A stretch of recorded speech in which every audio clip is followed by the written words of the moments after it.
حضرت مادر ابوالفضل عباس حضرت ام البنین سلام اللہ علیہ سے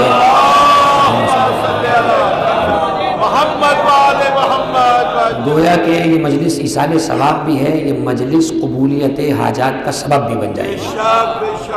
اس لیے کہ جس شہزادی کا تذکرہ ہے وہ صرف باب الحوائج نہیں ہے بلکہ باب الحوائج کی بھی ماں ہے۔ ہمارے ہندوستان پاکستان کے عرف میں جب بھی باب الحوائج کہا جاتا ہے تو حضرت ابوالفضل کی شخصیت ذہن میں ہے، حضرت امام موسی کاظم کی شخصیت ذہن میں آ جاتی ہے،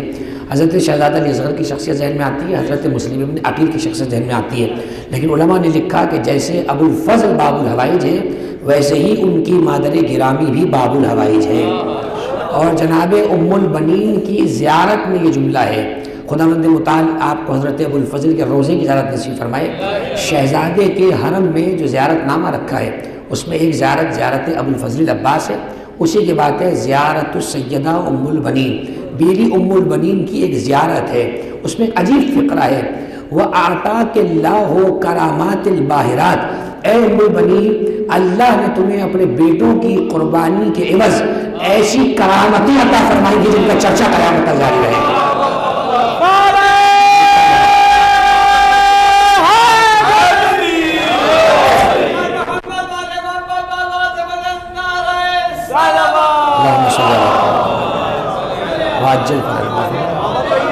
شہزادی ام البنین کی شخصیت مستجاب الدعوات ہے، شہزادی ام البنین کی شخصیت قبولیت حاجات کا دروازہ ہے، آپ کی شخصیت گناہوں سے معافی کا وسیلہ ہے، آپ کی شخصیت شدید مشکلوں میں فوری رد عمل کا وسیلہ ہے، فوری رد عمل کا۔ آج تک عراق کے مومنین میں رائج ہے جب شدید مشکل میں پھنستے ہیں فوراً ایک سورہ فاتحہ پڑھ کر اس کو ہدیہ کرتے ہیں ام البنین کی بارگاہ میں، فاتحہ ختم نہیں ہوتی مشکل ختم ہو جاتی ہے،